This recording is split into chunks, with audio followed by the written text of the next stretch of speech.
Good morning and welcome to the edge of the Orwell Estuary, and I'm at the very start of the Stour and Orwell Walk, which is a walk I've been planning to do for so long, and it's about the middle of September. I think I'm going to do it over the next couple of days and just really enjoy this sort of nice late summer, early autumn weather. So this is the Orwell Estuary. It goes over towards the Stour Estuary over that side. That's Harwich on the other side over there, and you can make out a lighthouse, and that actually marks the end of the Essex Way, which I finished just a few months back. And although it seems like a really peaceful area, the peace is broken by this massive area here, which is Felixstowe port. And I think that's actually the largest port in Europe and one of the largest ports in the world. And it happens to be the most monstrous container ship here at the moment. I don't know how many containers are on there, but probably tens of thousands or something. And behind me here is Landguard Fort. Now it's all a Grade 1 listed building, and it's a scheduled ancient monument as well. And the fort dates to 1711, and it had lots of modifications in 1871. And it's actually built on the site of an earlier fort as well, which was dated to 1540, and part of a series of forts that were built all around the coast around that era.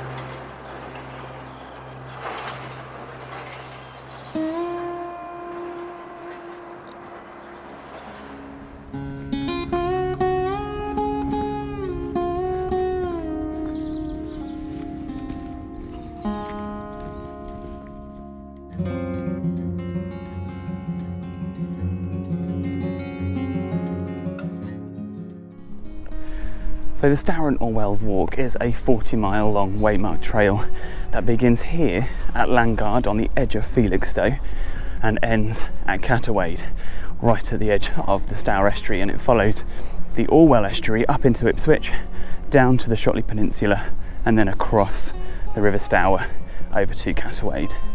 And so the very beginning is here at Landguard, and this is actually a nature reserve, and it's a really special one because it's, for migrating birds coming across from the continent, it's actually one of the first bits of land that they come across. So there is a bird observatory just over by the fort, and it's always alive with bird watchers, and I know there's a few rare birds that get spotted here as well.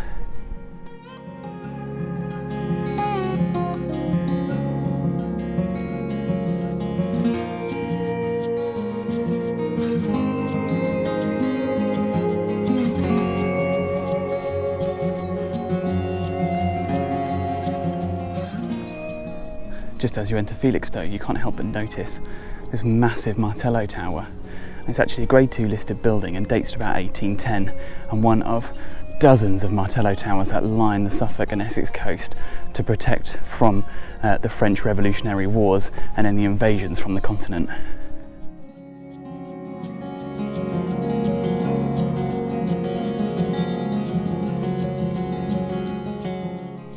I just came across a sign that pointed out this wonderful building here. Now, not much of it because most of it's underground, and it's actually an ROC post, which is a Royal Observation Corps post, and it was built during the Cold War. Now, I've actually been inside one of these many years ago, so I will show a couple of pictures of what it actually looks like inside, but it's very standard plan that they followed. There's ventilation here and then an entrance with a ladder that goes down about 20 or so feet.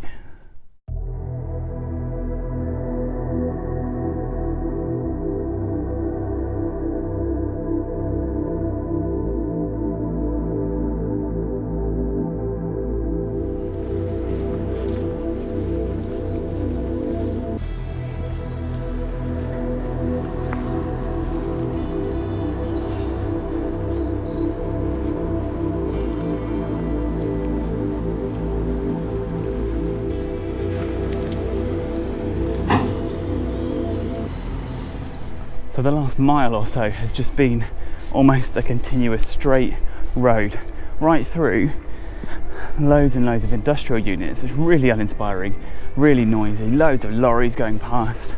But naturally this is going to grow up around the port, which is just alongside. But what it is going to do is going to make me appreciate how quiet it's going to be in just half a mile's time or so once I've managed to actually leave Felixstowe.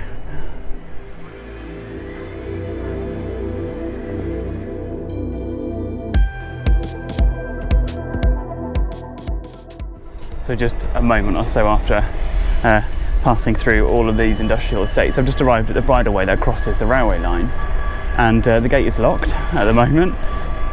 There is a telephone number to ring, it says here, if it is locked, and it's going to be at least 15 minutes or so until they can unlock the gate because there's so many trains that are due to come up and down. There's a massive one who's just pulled in that's probably a mile long, and this one here is just almost parked right across the bridleway, so it's a bit of a pain, but hopefully it won't be too much longer. Well, I didn't have to wait very long. The gentleman called me back on the phone. He was really nice. Even though a train was blocking the bridleway, someone came out and they gave me permission to walk around it, so I actually walked down the railway line briefly, which felt really wrong, but they let me cross through, which was really nice. I only waited 5-10 minutes, something like that. You know, safety first, because trains are always coming and going.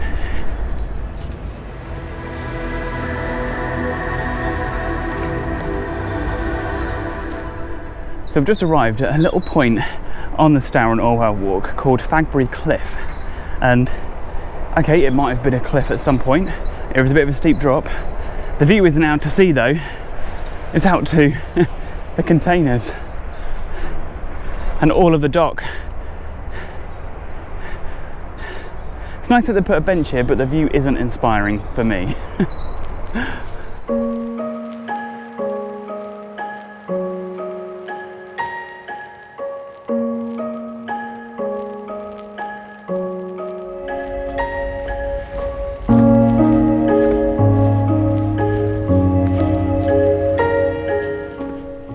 So literally just like that, I can still hear all the hustle and bustle of the port, which is just behind the trees, but now I'm in the open countryside, which is really, really nice. And to come straight out of the town to here really emphasises how much you can enjoy the countryside. And I'm now off what was the Stour and Orwell link path, and now onto the Stour and Orwell Walk. So it seems to be waymarked for both. I think the official guidebook says that that is a link path and not officially part of the route, and the official start is just at a car park up there, but there are no waymarks pointing that way. And there have been a couple of regular Stour and Orwell Walk signs, waymarks back in Felixstowe, but only a couple. And I'm just entering Trimley Marshes as well, the nature reserve owned by Suffolk Wildlife Trust. I've been here once before, it was absolutely fantastic. Several hides along, lots of pools and stuff, and it was just really, really nice place to visit.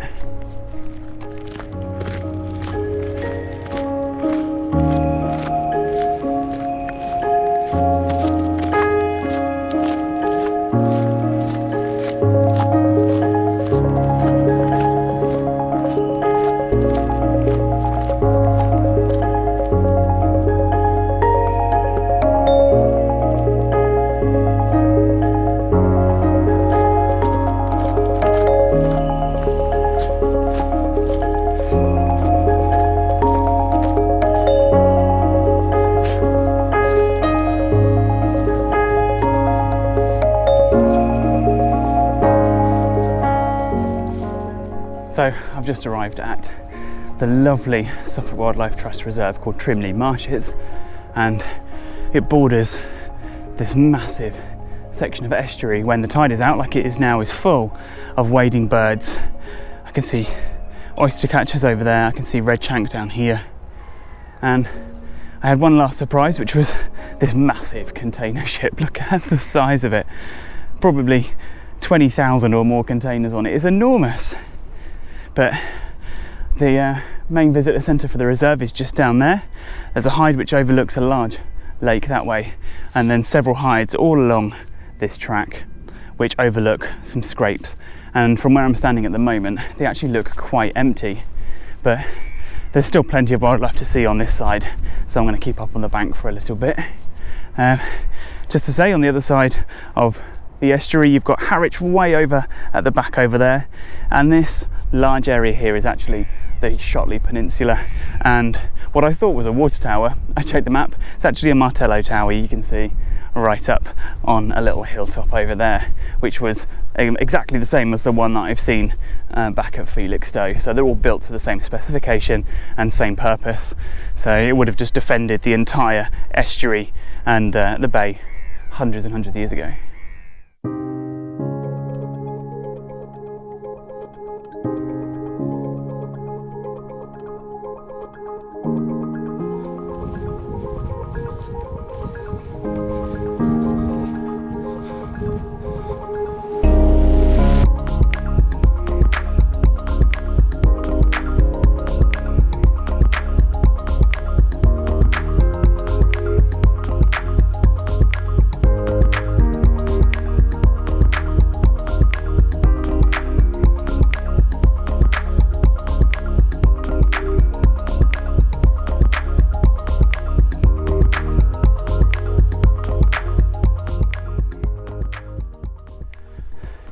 So I've just left Trimley Marshes now.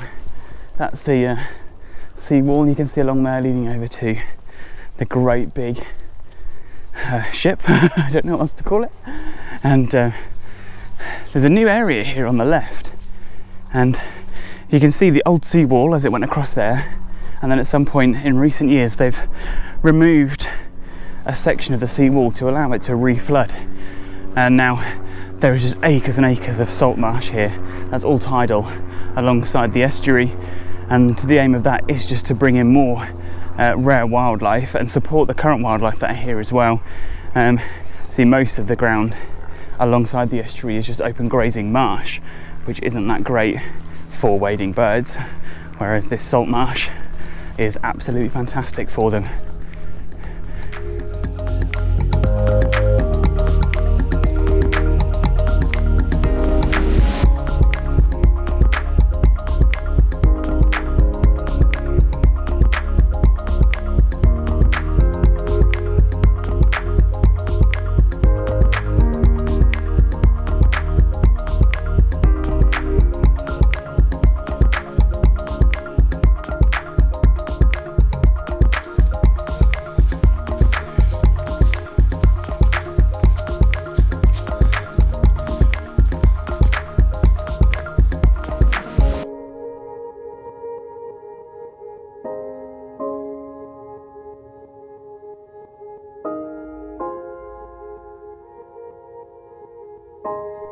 So I've just come out of a lovely sheltered area of woodland, straight back out onto the estuary edge, and on this side is Loom Pit Lake, and it looks to be like a private lake. I'm not sure if it's a fishing lake.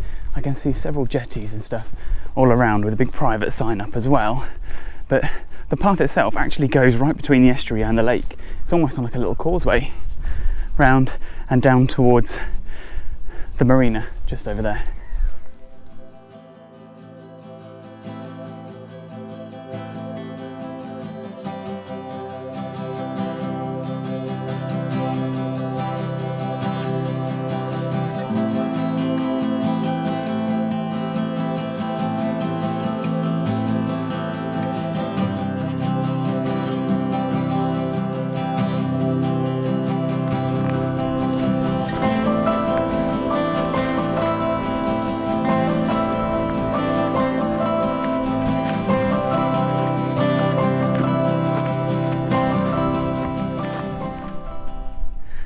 I think it's really important that when you find places like this lovely lake right by the coast, it's just to sit down and take a moment and see what's about.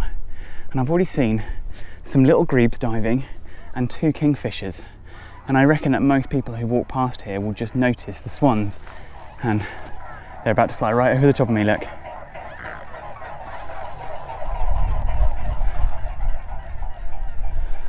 As I say, they probably just noticed the swans and the geese and don't actually pay attention as to the smaller waterfowl that are actually about.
This here is Levington Creek, and it's actually a vast area of mudflats and pool that juts out from the estuary, which is just over that way.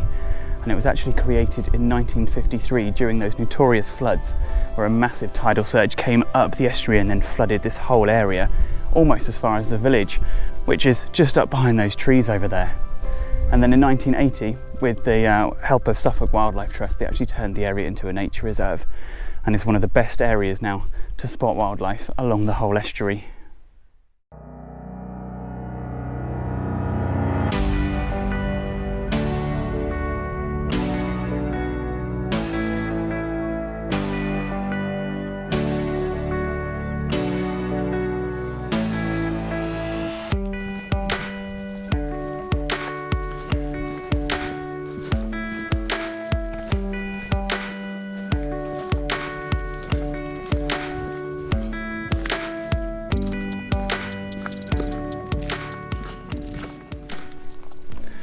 I'm just going down the other side of Levington Creek now, and I've got a wonderful view back over here to Felixstowe and the massive container ship that I saw right at the beginning of the walk. And if I actually look this way, in the field over there, a massive herd of deer. Probably 1, 2, maybe 15, 20, 25, something like that. Really amazing to see.